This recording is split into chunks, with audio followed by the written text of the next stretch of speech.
Hey, good day, everybody. Welcome back to our Havruta sessions. This is our second class. So if you've been following along, I'm sure you've been getting the emails from the Rabbi, and hopefully you've had a chance to review your material. Very provocative material starting today. So let's just jump right in, say hello to the Rabbi. I see we're joined by many people in the class. Shalom, Rabbi Goldberg. We're going to turn the class over to you, sir. Looking forward to today's lesson. Good evening, everybody. Let me also I'll be in a different, just a moment. Let me be in a different, I'm losing you. Just a moment. Everything will be clear now. Sorry for the technical problems.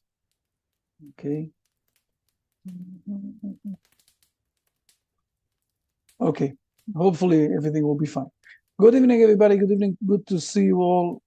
We in Jerusalem started half an hour ago the Memorial Day that is coming straight before the Independence Day.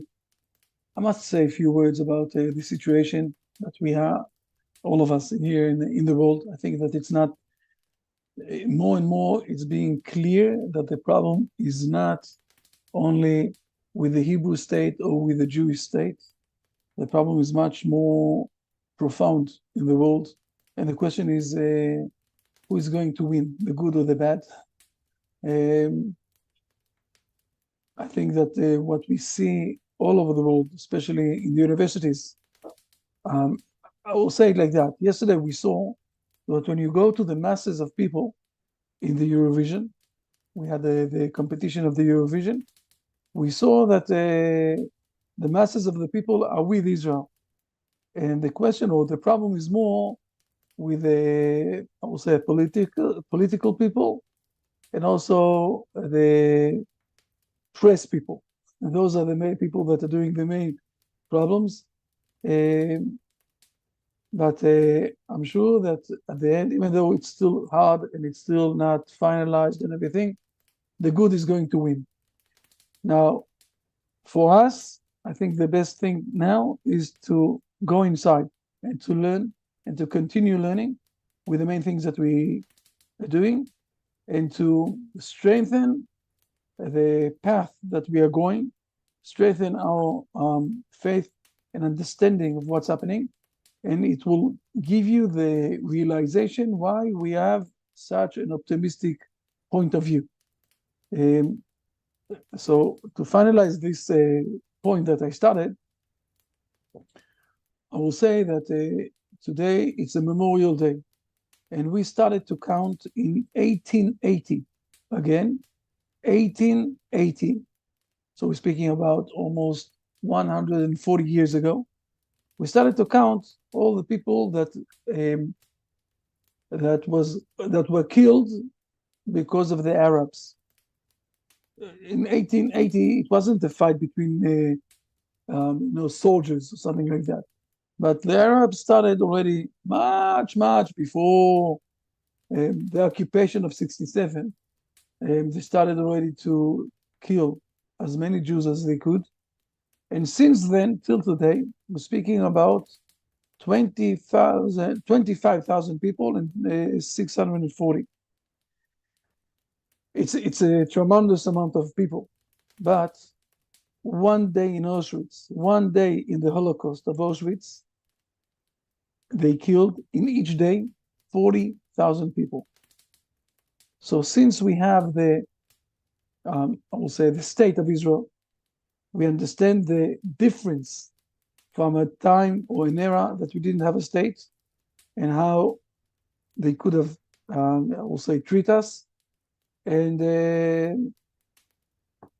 even though with the bad timings of the world or with the bad eras of the world, we had an optimistic point of view, and we will win also this war. I'm sure for that. And those who are joining us, they will be in the right side of the continuance of this world, of the world to come, of the progress of bringing the world to a better place. I was invited today to a group of people that came to visit Israel from South Africa, and they were thrilled, they were amazed with the idea of the Noahide World Center that we have, that and they said to me, suddenly they said to me at the end, said to me, look, it's amazing to see how you're accepting people regardless the skin color, regardless if they are male or female, regardless everything. We are amazed to see that. It's even us, they said to me, even we in South Africa, from time to time, we are not feeling comfortable because of the color of our skin. So I don't know. I really don't understand about what they're speaking, because we never thought that there's a problem or something because of the color of the skin or something like that. So thank God we have more and more people in this world in the right side. And now we're going to dive straight ahead inside to the things that we started or that we prepared for learning tonight. As we said more than once, first of all, if people have any questions, don't hesitate. With your permission, I'm recording it to my, we're putting it also on the internet, but I want to record it for for some things that we're doing this after that, okay, inside the things. So with your permission, I'm going to record it also. Recording in progress. Excellent. Now, first of all, I'm reminding us that we took the book, the most fundamental book that was written by Rabbi Judah Halevi, a big rabbi, one of our biggest rabbis, 840 years ago. And he is guiding us in a way he's building up, I will say, mindset, the right approach in life and the right approach with the faith, okay, with the relation with God. Last time we saw the foundations of a lot of questions and a lot of ideas how to approach this thing of the faith. Now we're going to dive a bit more inside. Now, from now on, today and next time, maybe even 3 times from now, it's going to be on one side a bit hard wordings, hard ideas that are not 100% usual with the way of thinking of our knowledge, of our world today. The science is in a different place, but on the other side, it will give us a lot of, I will say, the right mindset, how exactly to learn and what exactly to understand also nowadays. So let's dive inside. I spoke too much already. With your permission, we'll start to see what's happening inside. So we said already last time that one of the most important things in the understanding of the Hebrew tradition is that we have brain, okay? We have reason, brain in between our ears, and we are the only one who have also freedom of choice. And the main reason why we have those things is to acknowledge God. We see this in the parsha that we read yesterday, that God is saying, I am holiest, please be holiest like me. If we will remember for a moment, you know what, I will show this, okay? It's a bit going out from the issue, but it's on the part of the issue. In the second chapter of the Bible, there's a reason why it was separated, the 7th day from the 6th day. We spoke about this a year ago or something. But in the second chapter of the Bible, we're speaking about the 2nd day, and the 2nd day is not being closed on one side. On the other side, and this is the most important thing, not like the rest of the days that it was closed, it was day, it was night, first day it was days, it was night, 2nd day. If you can read for a moment down the first 3 verses here, and we will see that it wasn't closed. The day is not closing. Please. Okay, now the heavens and the earth were completed, and all their hosts. And God completed on the 7th day his work that he did, and he abstained on the 7th day from all his work that he did.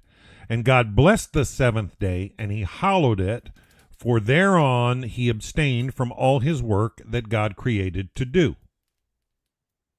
And it's not saying it was night, it was day, the seventh day, like the rest of the days. And what exactly is the mission that is not completed yet? And this is why we didn't close this day, okay? We are in the era of this 7 day.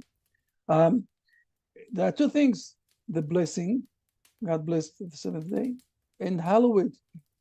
Okay, we need to be holy. We need to be kedushim. We need to be hallowed, and this is what we need to become.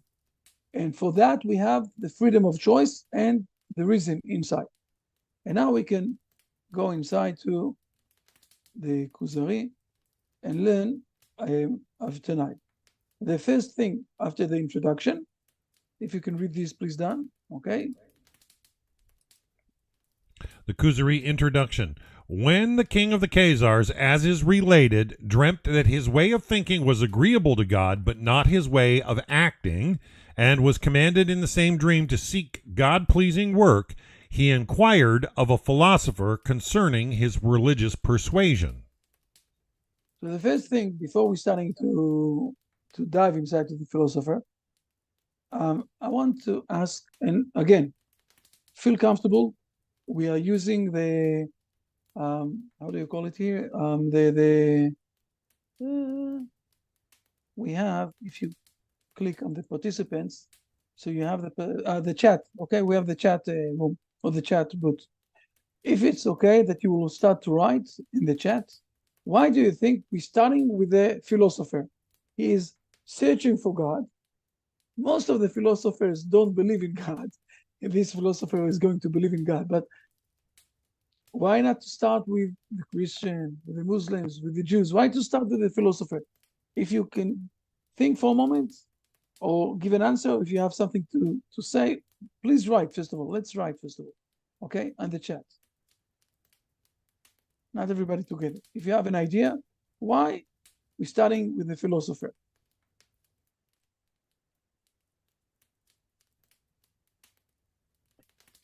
Okay, a good idea, one idea, because the king is a secular person. Fair enough. Oh, very nice. Helen is saying to us, philosopher is someone that wants to understand completely, in the right way, everything. Are there more ideas? Those are very good ideas, okay? Very good ideas.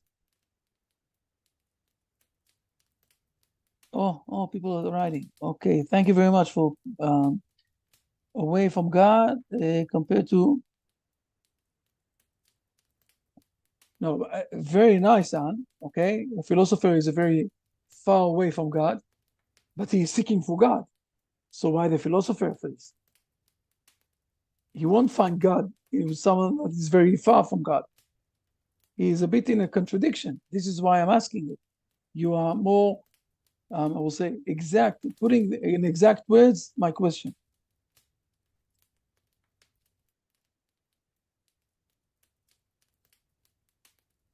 Okay. Dan is saying philosopher, and this is true. Philosopher is, the word philosopher is loving wisdom. So if he is seeking for wisdom, he's going to the philosopher. Okay. Okay. Philosophers love wisdom. Okay. You're giving a very good answers. We will relate to I want to say another answer for everything that you said here. I think in principle, Rabbi Judah Halevi is trying to teach us that if we want to learn faith, we need to use our brain. We can't learn faith and to say to ourselves, if you, as more that you won't understand, this is the faith. Okay? Faith is a mysterious thing. No. Faith is also something that is related with my mind. And it's very important.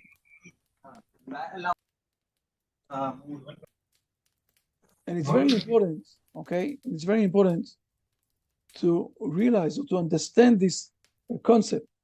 The concept is, again, I'm going back to the uniqueness or to the oneness of men. Everything is coming from the oneness of God. And if God created everything in this world, and especially he created man in the image of God. So even though we have hands and we have legs and we have the feelings and we have our reasons and the brain and we have also the emotions and we have a lot of things and we have the faith inside, everything needs to be in harmony. So if we want to learn, I will say, faith, we must also deal or to start the first step with the reason, with something that is related with a philosopher who is trying to seek everything and to understand everything. Now, the most embarrassing thing that the philosopher here is going to be very bringing to a very big frustration. It's going to give a lot of disappointment to the king. So let's read the first part, okay? The first part, it's a bit long, but Dan, I'm sure that you know how to do it, okay? Please. For sure, Rabbi. Okay, so this is the philosopher's reply. There is no favor or dislike in the nature of God because he is above desire and intention. A desire intimates a want in the person who feels it, and not till it is satisfied does he become, so to speak, complete. If it remains unfulfilled, he lacks completion. Similarly, in the opinion of the philosophers, he is above the knowledge of individuals because the latter changes with the times. At the same time, there is no change in God's wisdom. He therefore does not know thee, much less thy thoughts and actions, nor does he listen to thy prayers or see thy movement. If philosophers say that he created thee, they only use a metaphor because he is the cause of causes in the creation of all creatures, but not because this was his intention from the beginning. He never created man, for the world is without beginning, and there never arose a man otherwise than through one who came into existence before him, in whom were united forms, gifts, and characteristics are inherited from father, mother, and other relations, besides climate influences, countries, foods and water, spheres, stars, and constellations. Everything is reduced to a prime cause, not to a will proceeding, but an emanation from which emanated a second, a third, and a fourth cause. As you can see, the cause and the caused are intimately connected, their coherence being as eternal as the prime cause and having no beginning. Every individual on earth has their completing causes. Consequently, an individual with perfect causes becomes perfect, and another with imperfect causes remains imperfect. As the Negro who can receive nothing more than the human shape and speech in its last developed form. The philosophers equipped with this highest capacity gets the advantage of disposition, intelligence, and active power through it. So he wants nothing to make him perfect. Can you scroll up, Rabbi? Now, these perfections exist, but in abstract and required instruction and training to become practical, so that this capacity, with all its completeness or deficiencies and endless grades, may become visible.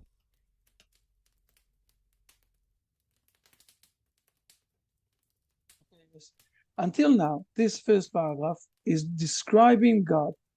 He's trying to describe God. From the philosopher's perspective, yeah. Exactly. Now, what is the first feeling that we have when we hear those words? You can write down again. Don't wrong. Write. Off base. Write on the chat. Half base. What are the feelings? Okay, excellent. What are the feelings that we are feeling when we read this thing?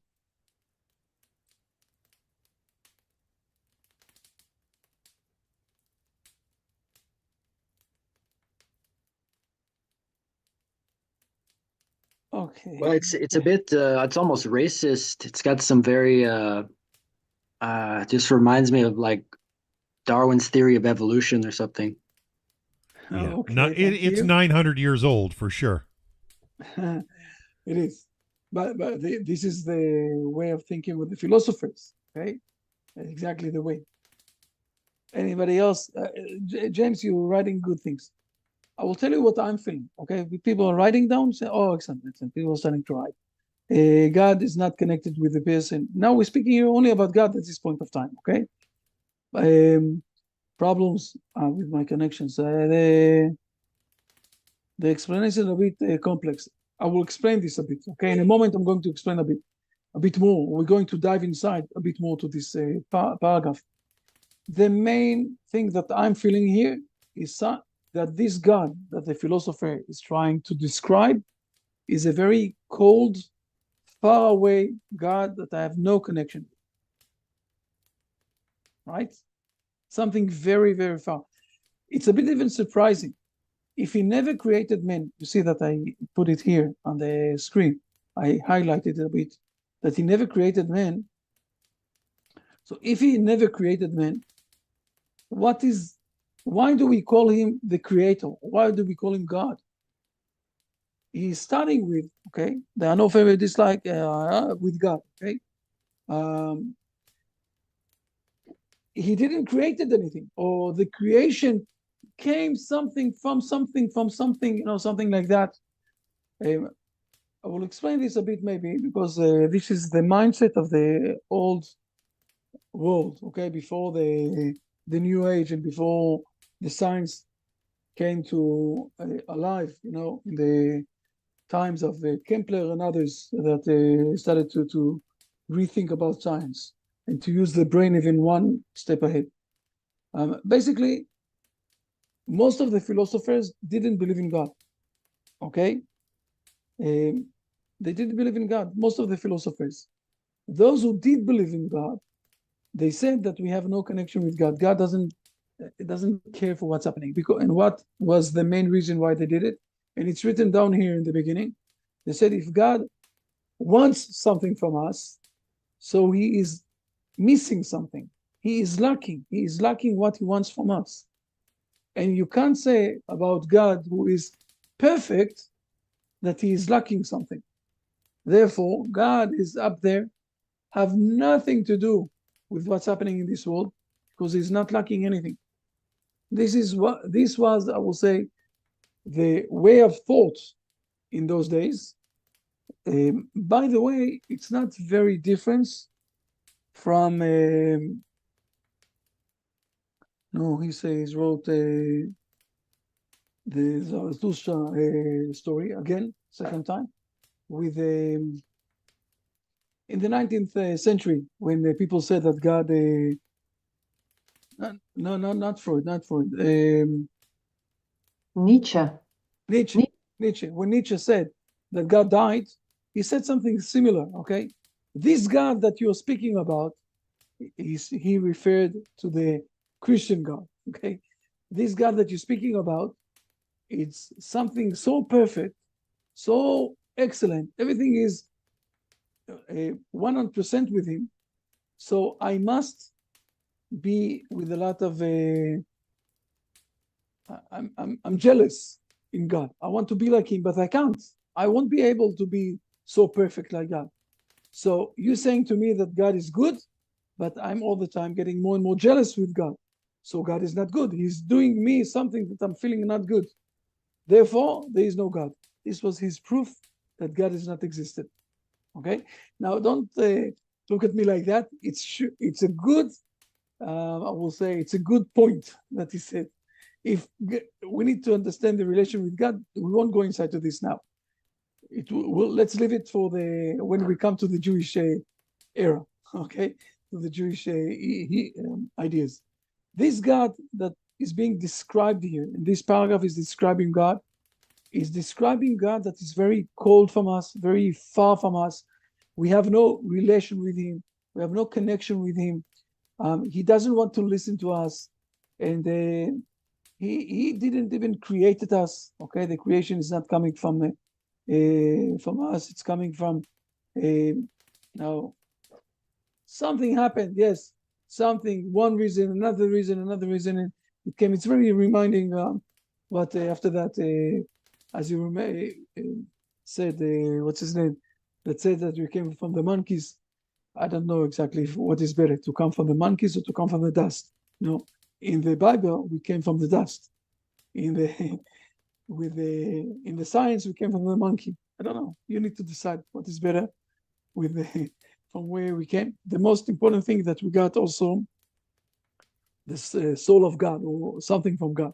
And this science doesn't accept in any case, okay?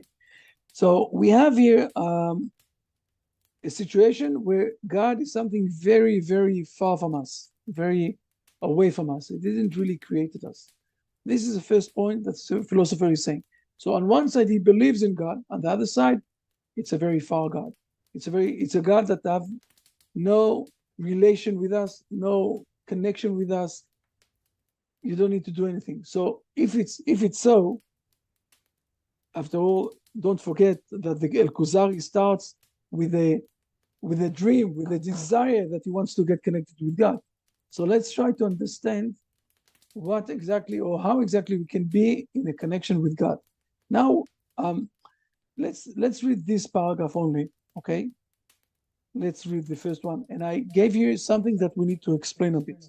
Maybe I will explain these a few words before, and then it will be much easier, and then we will read it, okay?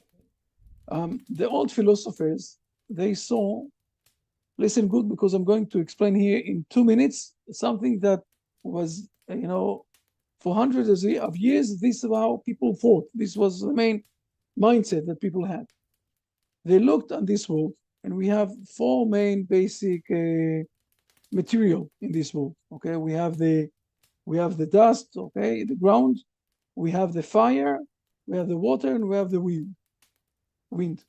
Now, when you look on the ground, if I will take a stone and I will hold it up here, and then I will release the stone, it will go down straight ahead, not in a circle, in a line. If I will go to the water, I will spill the water will fall down straight ahead and in a line. If I will go to the fire will go up, it won't go circling, okay? Now, when they looked on this, they said, okay, so we have here 4 main fundamental, I will say, material, and those are the main 4 that are building up this world. Then they looked on all the stars, and they saw that the stars are going not straight ahead, from up, down, but in circles. And they asked themselves, they said to themselves, there's a fundamental difference between what's happening here in this world underneath the moon and what's happening from the moon onwards. From the moon onwards, it's working differently. And then they build up a theory, okay? And if you will think about this in a profound way, you will see that it might be that today, the theory of today is also something that will be very funny another few hundred years, okay? They build up a theory that underneath the moon, there is one world. Above the moon, there are 10 circles or 18, never mind, depends on the philosopher, okay? 10 circles of active intellect, okay? There's God. He created the next circle, and from there they came to another circle, another circle, another circle. They explained a lot of ideas inside those circles until we came to the moon, and the last active intellect created this world. Everyone who is in this world, he is in a passive intellect. He is being, I would say, passive to this world, getting reflected from this world, but he is not creating the world, so it's not an active intellect. Okay, this is how they spoke. This is what they explained. This is the active intellect, passive intellect. Now, Dan, please read the first paragraph, please. Okay. In the perfect person, a light of divine nature called active intellect is with him, and it is passive intellect is so closely connected. In addition to that, both are but one. The person of such perfection thus observes that he is the active intellect himself, and that there is no difference between them. His organs, I mean the limbs of such a person, only serve for perfect purposes, in the most appropriate time and in the best condition, as if they were the organs of the active intellect, but not of the material and passive intellect, which used them at an earlier period, sometimes well, but more often improperly. The active intellect, however, is always successful. This degree is the last and most longed for goal for the perfect man whose soul, after being purified, has grasped the inward truth of all the branches of science, has thus become equal to an angel, and has found a place on the nethermost step of spheric beings. This is the degree of the active intellect. Is that angel whose degree is below the angel connected with the moon sphere. There are spiritual forces detached from matter, but eternal like the prime cause, and never threatened by decay. Thus, the soul of the perfect man and that intellect becomes one, without concern for the decay of his body or organs, because he becomes united to all others. His soul is cheerful while he is alive, because it enjoys the company of Hermes, Asclepios, Socrates, Plato, and Aristotle. Nay, he and they and everyone who shares their degree and the active intellect are one thing. This is what is called the elusively and approximately pleasure of God. Endeavor to reach it and the proper knowledge of things, so that thy intellect may become active but not passive. So basically what he's saying here, after we explained that God is very far from us, so what is the desire of each one of us to do? We need to be connected with this active intellect, okay, who created this world. Now, active intellect, when we listen to this thing, does this thing is something with a free will or something like that? The answer is no. But we want to become very close to something that is much greater than us, this active intellect who created this world. And when we will be connected with this active intellect, the philosopher is going to be connected with this active intellect, he's going to behave in the right way, in the right manner, with the right shape. Everything will be in the right place, everything that he's going to do. Until the time that he's going to get connected with this active intellect, he is going to grow up until he will be in this stage. And of course, the racism is very inside this text, where only Greek people, or I will say smart people, have the ability of coming to this stage, but most of the world is not on this, can't be in this stage. Now, I think that there are, I will say it like that. Here, when we're reading this, it sounds very, I will say, smart. But there's something that we are losing here. Okay, we are losing here. What exactly we're losing here? Angelica is writing very nice things. I will try to refer to all of the things here on the side. He will continue on. Okay, if you read it, he will continue on. It's very simple. The thing that he is continuing here, that basically you can behave in the right manner, okay, by trying to get connected with this active intellect that we have, that he put in his mind. But let me ask a question. And again, if it's okay to write down on the here in the chat the answer.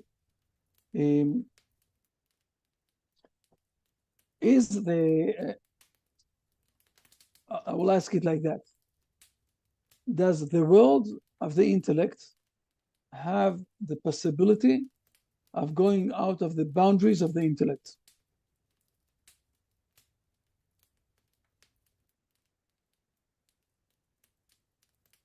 The answer is no. Yeah, Okay. sophistication instead of pure and simple approach. Sophistication sometimes deludes us into something that's not really there. We see this often. I found myself, Rabbi, after reading this, I found myself referring and going back to the Mishnah Torah, the foundations of the Torah, and the way the Rambam describes it, even though the Rambam continues with the pre-heliocentric philosophy of the day, but he clarifies the oneness of God and the concepts of him being, say, the knower, the knowledge, and fair enough, Dan. No but you went difference. a bit.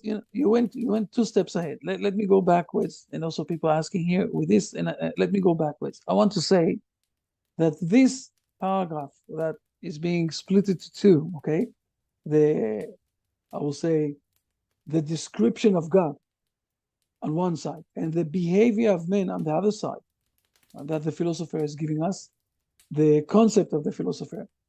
First of all, the main point is like that I will say it like that. We're sitting here in this room. Let me give an example, and you will start to understand what I want to say. We're sitting in this room now. Okay, let me close the screen so it will be easier for me to see all of it. We're sitting in this room here, people from a lot of countries. By the way, we have here also someone from Australia. You know what the time in Australia now? The time in Australia now is, Brian, what is the time by you now? We can't hear you. Open your... it's like 5 a.m. there. 5:08 a.m. in Sydney, where he is. It's right? just past 4 a.m. So first of all, everybody applause for Brian that stayed awake till 4 o'clock in the morning. Very nice. Now we're sitting here, people from on one side from Australia, okay, on the other side from Europe, from the United States, from Canada, from British Columbia. British Columbia and Canada are very close one to each other, by the way, but in a difference of a day. But if I will ask all of you, how much is 1 + 1? We are all restricted to answer that the answer is 2. We have no other possibilities.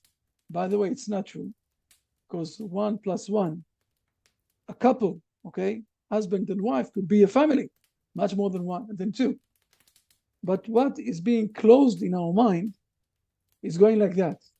The philosophers, and the first one of the first basic, I will say, logic of the philosophers is that if A is equal to B and C is equal to B, so A is equal to C. Fair enough. We all know this. It's very simple logic. On the other side, we are not learning anything new here now. We're just phrasing things differently. And the philosopher is giving us a lot of ideas, okay, from his mind. You know, it's always reminding me. He have a very good question. Is there God in this world? Who created this world? From where did I came? Where do I go? What is the direction? To where do I go? Okay? All of us have those questions. But the difference is that the philosopher is trying to answer for himself. He's inside the closed world, and he's trying to answer for himself ideas that he doesn't have any outside direction. The only thing that he have the measurement and to understand and to realize things is from the inside of the world, nothing else. And this is why the philosopher is trying to explain all sorts of ideas, how to behave in the right way and everything else. Now, Kuzari, now I want to jump not to the Kuzari. The Kuzari started with the philosopher. No, it's not true. Rabbi Judah Halevi started with the philosopher. He wants us to realize the boundaries of the knowledge. The knowledge have only what we have, what we can see, or what we can understand through the, what we can define through the you know, with our eyes, with our ears, with all of the 5 senses. That's it. This is the boundaries of us with the knowledge. So the knowledge have boundaries. On one side, it's a very smart thing. On the other side, it have a lot of limits. And now I'll ask another thing that I asked earlier today, others. Who knows when the philosopher started, when the philosopher era started. Who knows? Brian and Jacob, don't answer. Who knows when was the first philosopher in this world? Who knows his name? You can look in the Google. Who knows the first? You can answer, please answer. Or you can answer in the chat, or you can open your microphone. Try to find on the internet who was the first philosopher of this world. Yes, first philosopher. Thales. You know that today, who knows? Not Aristotle was 600 years after him. Aristotle, okay, almost 600 years after him. Thales was the first one, okay, and today, usually in the modern world, in grade 8, we're teaching the things that he found, okay, in his mind. So already it's very early, but Thales was the first one, and he raised up, okay, in a year before the destroyment of the Temple Mount. And the reasonable understanding of that is that when God his appearance was here in a full presency with the prophecy, and prophets were here. When God, it's like the sun that is shining here fully. It's not helpful to have a candle if we are looking for light, because there you have the light of the sun.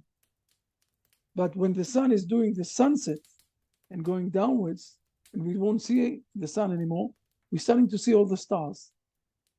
Okay, so when God closed himself and stopped the prophecy era, the Temple Mount was destroyed. This is where the philosophers started to come. And we're speaking about something around 800 years, more or less, maybe a bit more, of the philosophers. And then it's also stopped. Now, if the philosopher have only a limited time in the era of the history, it's not starting from Adam and Eve, and it's not continuing till today. The philosopher can give an answer for the main questions of life to all humankind. More than that, the philosopher is saying about himself that he is a racist. Okay? The black people can't understand the philosophers. They can't be in this stage. This is what the philosopher is saying, not me. Okay, we read it inside. So if the philosopher is only in a restricted time in history and only for a restricted group of people, can this give an answer for the full humanity? The answer is no. The answer is no. So we see on one side where Rabbi Judah Halevi, okay, the writer of this book, is starting with the philosopher to put the ground of the knowledge, of the reason, of the brain. And on the other side, we're starting to realize the limitation of this thing and how much from here we won't be able to get all the answers that we need, or that we're looking, or that we're searching for. Now, if someone is asking me how this can help us to live in the right way as a Noachite people, the answer is very simple. The only difference that we have between men and animals is that we, the human being, can put inside our actions also our intention. Okay? In the Hebrew tradition, very far from the Rome's I would say laws, there is a very different approach and different, I will say, punishment if you did something on purpose for doing bad thing, or if you did something not on purpose but by mistake. Because the animals, they're doing things automatically. We have brain, so we can put intention in our things. I will say even more than that. sometimes you can do a bad behavior, but you did it with the good intention of doing something good for others. So even though the specific action was bad, you will get rewards for that in the Hebrew tradition, because you put inside the right thing to do, or you did it from the good intention. So if this is the way or how we're working, we need to realize that it's very important to have the right mindset. And those are the things that we're learning now. We are learning now. You want to do the good deeds of the Noachide, the 7 Noachide laws. We need to be in the right mindset for being there fully with our brain, ideas, words, and actions. They need to be in line. So reading this text, today, in a moment, I'm going to refer or to say words that are related with today. But reading this text is building us the right mindset to become aligned and straightforward with our actions, to be fully in presency with the relation with God. It won't happen by just doing actions. It won't happen by just learning. It will happen by combining them together. Let me speak a few words about today. Today, we have one explanation. We're not saying that the world here in this world is functioning in one rule, and the world of above, from the moon above and upwards, is working in a different rules. We're saying that everything is working in one rule, and we invented in our minds the name of this rule, and we are saying that this rule is so great and big that is managing to give answer for everything. And what is the rule that you're saying? We're calling this rule, we call this the gravitation. We all know the gravitation. As for gravity, I will take a stone and I will leave the stone. The gravity, very nice word, will take it down. Okay? The world is going in circles because it wants to go away from the sun because of the other stars. On the other side, the sun is all the time holding it. So we're calling in one word to all of those ideas. Okay? We still don't know. I will say it like that. Did someone really went outside and started to measure all the stars and everything else to see how much everything is related to the gravity? The answer is no. First of all, there are so many stars that we have no possibility of searching all of them. Okay? But never mind, regardless of this issue, we are so small and we are so inside this world. So it's only a theory. It's a good one. I believe that today it's a good one. I'm not saying that it's not good. It's a good one. Even though Dawkins, his name was Dawkins, right? The scientist, scientific person who said that everything started from the gravity. It's a good idea that you can say from this everything, you can explain everything from this. But do we have a proof, or just we decided to define it like that so it will be easier for us to say that there's one force that is working for everything? Now, I'm not saying that it's not true. Okay, I'm not against the science of today. I'm trying to say that it might be, and it's reasonable what I'm going to say, that another 200 years, there will be another theory, and everybody will laugh at us that we said the gravity. Just like today, we are looking on the old people, and we're saying that, what nonsense they spoke. This is what we say today, right? I don't know. I really don't know. I don't know what will happen in another 200 years. I know that the science is continuing, progressing and growing up. So I don't want us to take here, I will say, only this word or the other word or something like that. I want us to realize what Rabbi Judah Halevi is doing here. He's trying to bring us inside to the right mindset and he's building up with us. Okay, the brick by brick the wall to realize and to understand faith. A normal person, when he's starting to search, he's going first of all to those who have the wisdom, those who are smart, the philosophers, okay, the scientific. Go to the science people, okay, scientific people today. You will see that a lot of things, they have a lot of debates, a lot of questions. They not all the time agree with each other. There's the measurement science, and there is also the science of human being that is not doesn't have any measurement, right? James, the science of the human being inside, we don't have a measurement. We don't know exact 1% how everything is working in the right way. But science sounds very, very, convincing. People speaking with a lot of nice words, very high words, everything else, okay, that only smart people can understand. We can give them probabilities, a probability, but there's no exactness in medicine or science, except when you're coming back to Earth in a spacecraft. Hopefully, I'm sorry if I'm going to say this. Okay, I'm apologizing up front, but I will tell you something, a secret.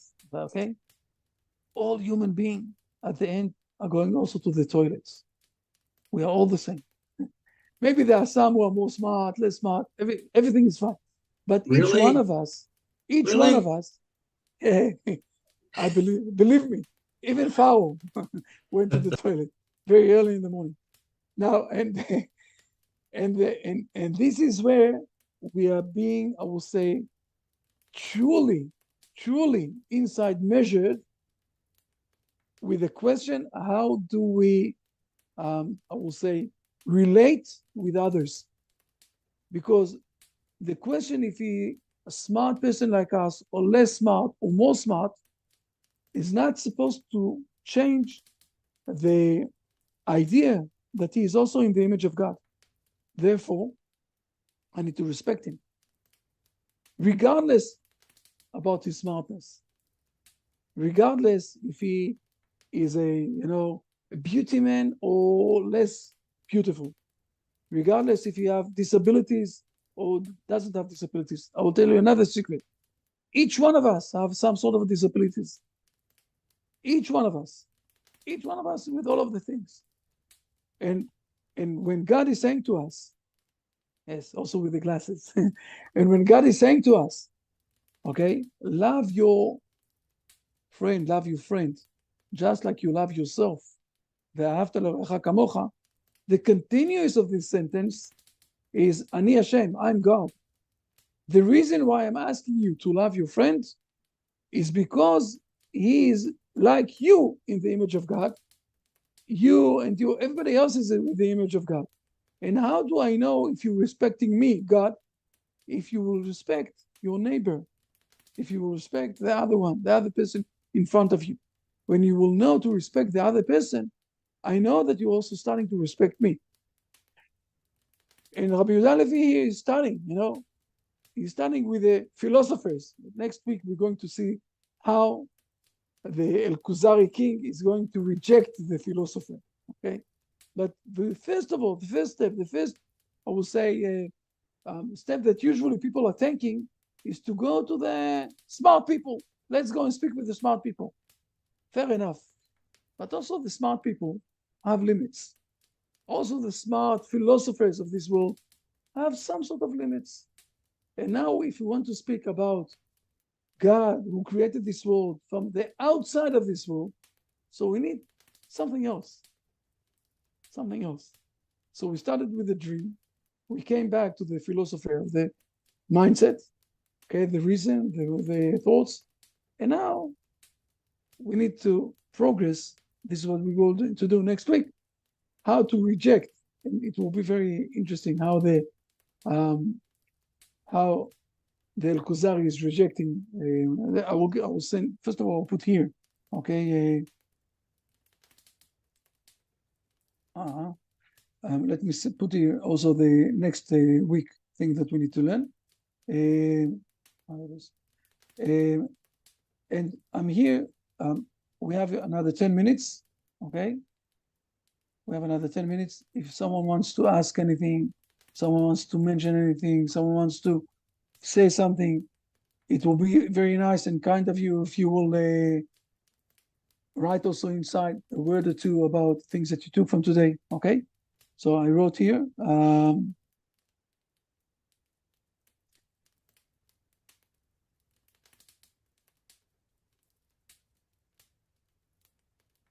You want me to, if people want to say something, this is time. You can say things, raise your hand or open the mic and ask questions, okay? There are good questions here, okay? With the Hamas, the members of Hamas, the question of respecting, I will say it like that. Listen, you know what? I will answer that. Look, there is a question here. What about the members of Hamas and all those anti-Semites? Should we respect them? I'm going to surprise you. There is a very, very famous Talmudic story that one of our great rabbis, his name was Rabbi Meir. And Meir in Hebrew is giving lights. He was one of the 6 great rabbis that we had in the era of the Babylon Talmud. So there were people there in his neighborhood that were teasing him and bothering him, and they didn't let him to go out, in a decent way. They were harming him, all of those things. His wife caught him once that he was praying that they will die. So she quoted a verse from Psalms. And the verse of Psalms is saying that you need to pray that they will do repentance and behave normally, and not to pray that they will die. Because God created all of us in the image of God, and we have the possibility of behaving in the right way. So we need to do our best to bring people to behave in the right way, to do repentance. Now, I'm not saying that it's possible with everybody. If you will ask me, let's go 80 years ago. Hitler, okay, we say in Hebrew, Yimach Shmo v'zichro. I don't want to remember him too much. But this guy, he was insane, and he killed millions of people. Not only the Jews. The Jews, of course, he organized, the final solution, and he started to build up factories how to kill the Jews. Okay, I said to you in the beginning, 40,000 people a day he killed. Think about this for a moment. So of course he's insane, and this person is supposed to be killed, and that's it. Let's go to Sinwar of today, okay? That is putting around him something like 20 girls and soldiers, the Hebrew, okay? That nobody will touch him. And he's killing from his people, from the Jews, whatever it is, because he wants to stay alive with his family. He's insane. Of course we need to kill him, okay? We won't be able to change him. By the way, I don't know how much you know. Sinwar himself, he was in the Israeli jail, and he had cancer in his head. And we took him to the hospital, and we repaired him. And he was terrified. He was crying. He was really, he was very afraid that he's going to die.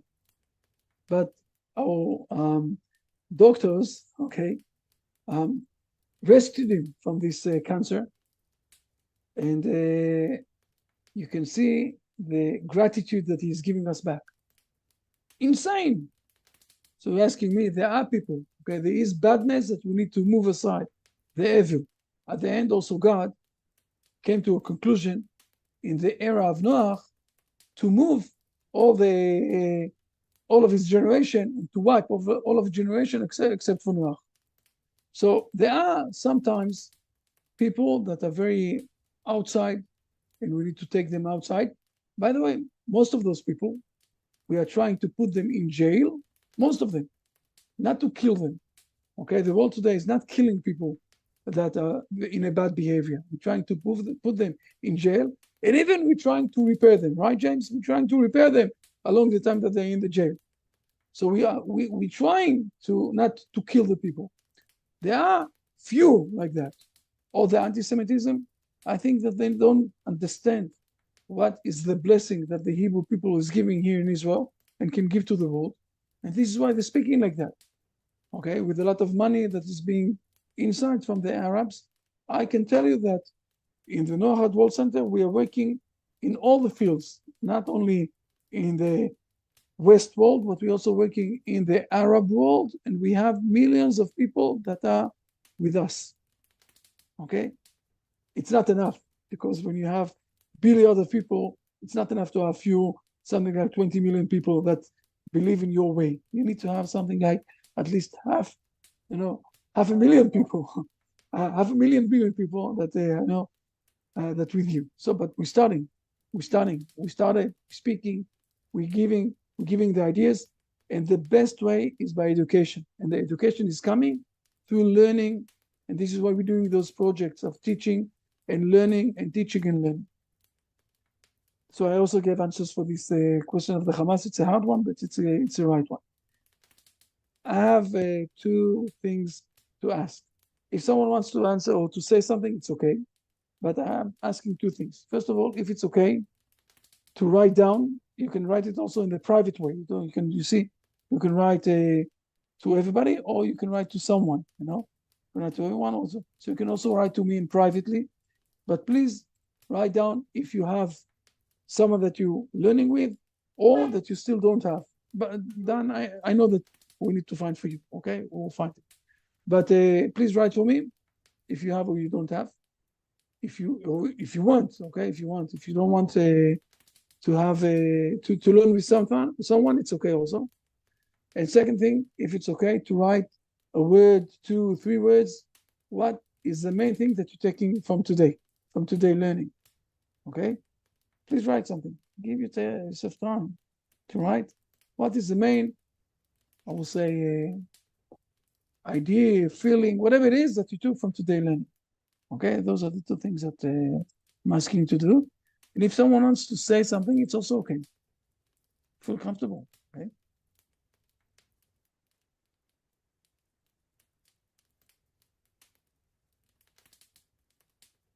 Yeah, okay.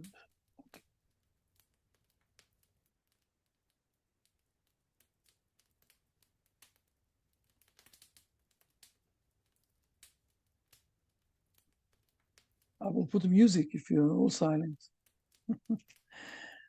Let me put music. Music ahead. Can I say something? Yes, of course. Perfect. Who is speaking? Just a moment. Who is speaking? This is Christina. Sorry, I am from the United States. Excellent. Yes, Christina, please.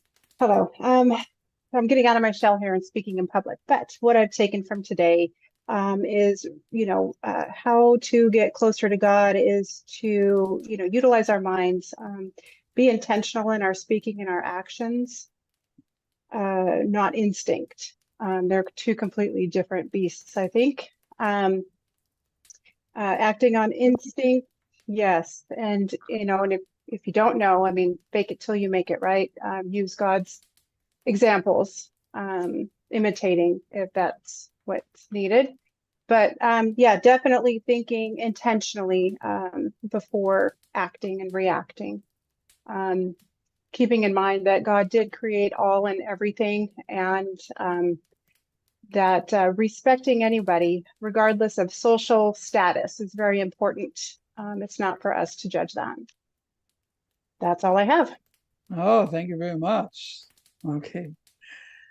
Thank you very much, Christina. Okay. Thank you.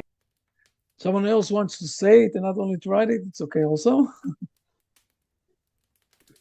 Rabbi Chaim, I have something general to say. Okay, please. Yes, Dor is from Israel, by the way. Okay, please. Yes. I think that sometimes there are Nohachim that are said that they are not Jews. But I think that what's important to God is what a person does and how he talks and the thoughts that he thinks, and Noachid can be better than a Jew if he do good, if he talk good, if he think good, and so I think that it's great that there are Noachid, and I pray that there will be more and more Noachid. That's something I want to say. Thank you very much, Tor. Okay, well, the truth is that today, I saw it that I met people from South Africa, but we also had an interesting group from Arizona, a large group from Arizona, that they did the pledge today. Okay, they have a community, and the full community went out from Christianity and became Noachide. So, as I said all the time, as I'm saying all the time, there's hope. We'll win this battle. Yes, people. Anyone else have something else to say or something like that? Or that you wrote down everything? Fair enough. Okay. Yes, Susan. Yes, please. Yes. From what I've learned today is that when I'm seeking to know God or things about God, I should not follow the way of the philosophers or go the way of the Kuzari that went through the philosophers. Then we should come to maybe the rabbis to teach us the word of God. Okay, thank you very much. You're more than right with the understanding that we want to have something that is not so cold and far from us, but something that we can relate with. Okay, the rabbis, we are not God. I'm not God. I'm not even his deputy. Okay, I'm not. Don't think like that. But it's true that there is, when we have a relation, we have a connection with someone, it's much easier for us to understand. And this is what Moses is telling Jethro. When Jethro sees Moses, that he's accepting all the Israelites, okay, in the every day, and he's asking Moses, "What are you doing? And you won't be able to speak with everybody." So Moses is answering him, "They're coming to me because they are seeking for God. Through me, they can speak with God." And this is a different, I will say, concept than just saying, okay, let's build up a structure where you don't have a possibility of speaking with the highest priest or with the highest person that is related with God. Thank you very much. Okay.